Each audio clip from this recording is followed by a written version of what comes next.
pa lamang ay wala na akong nakakasamang nanay. Tatay ko lang nakakasama ko. Nakatira kami sa isang bahay. Hanggang sa iniwan ako ng aking tatay sa aking lola. Nagtrabaho siya sa malayo at sabi niya sa akin ibabalik agad siya.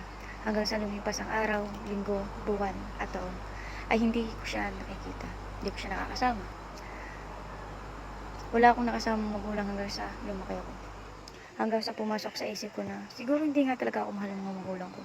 Na siguro bunga nga lang ako ng pagkakamali. Gaya ng sabi ng ibang tao. Nagalit ako sa mga magulang ko. Kasi bakit ganito ang pinaparamdam nila sa akin? Na bakit hindi nila ako kayang alagaan? Na bakit parang ayaw na ayaw nila sa akin?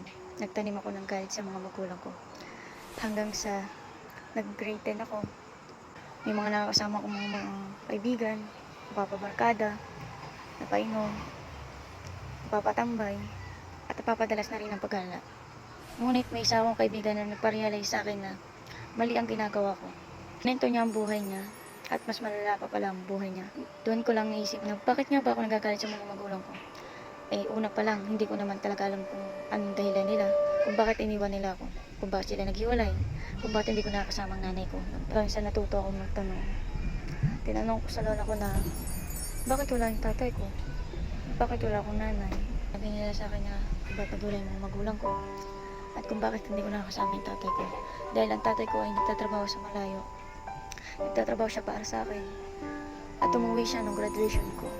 Nung moving up, nung grade 10. Doon, tinanong ko siya na, bakit ngayon ka lang? Ang tagal mo nawala.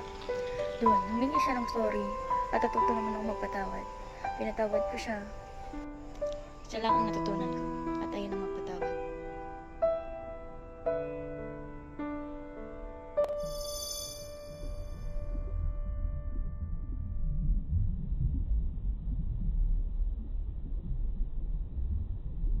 As a senior high school student, there has been quite a lot of changes. If back then we could just sit still and relax at school, being a student who's soon to graduate, we need to take things seriously. That being said, I'm not that smart, but I wasn't liking it either.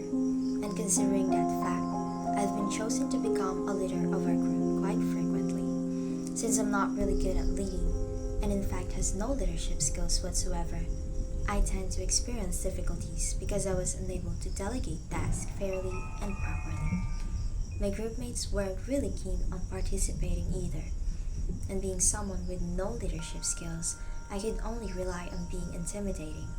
Although I feel guilty at times, I can't think of a way to make them follow me.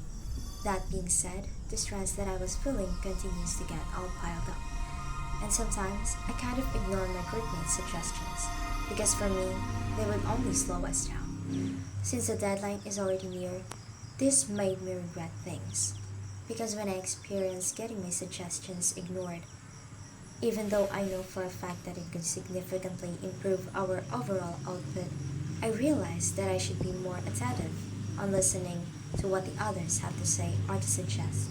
Because who knows, I might even pick up some new knowledge if I do.